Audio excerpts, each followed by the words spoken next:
Is it just me, folks, or does a pandemic bring out the very worst in people, and in particular, the worst in certain governments and so-called leaders?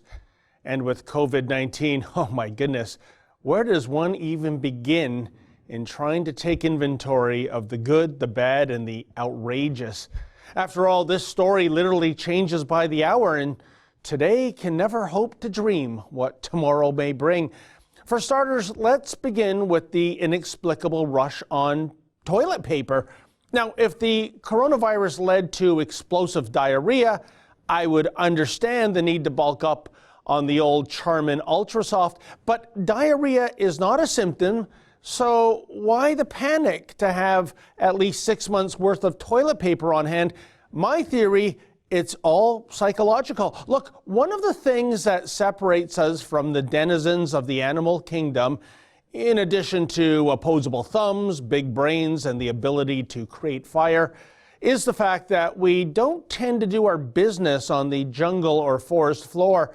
Hygiene is synonymous with civilization. And I think the idea of running out of toilet paper brings us that much closer to Magilla gorilla territory.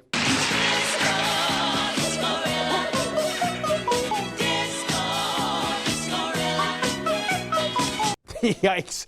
You know, folks, as much as I loved the 70s, sometimes that decade was cheesier than a bucket full of Bulgarian feta. Still, as much as the manufacturers of toilet paper are enjoying a bonanza, or is that a bumnanza, alas, the same cannot be said for the people who brew a certain brand of cerveza from Mexico. It's beyond mind-numbing to me that the sale of Corona Extra is tanking these days. I mean, really? Just because this lager shares the first 6 letters of a virus? Oh, give your head a shake, people. But then again, I best not get too sanctimonious here. I mean, thank goodness the name of this bug isn't Molson Stock Ale virus, because then I might have to switch to another brand myself. But you have to feel for those people who are being charged and convicted based not on science, but on word association. Back in January, I visited Wuhan Noodle in Markham, Ontario, which has the unfortunate luck to be named after the epicenter of the virus. Unfortunately, the unfortunate coincidence led people to staying away from Wuhan Noodle and even bombarding it with prank phone calls. As you can imagine, having the name Wuhan, well, there's a connection these days with the coronavirus that has come out of Wuhan province, China. And tell me, Mr. Fang, how has that affected your business?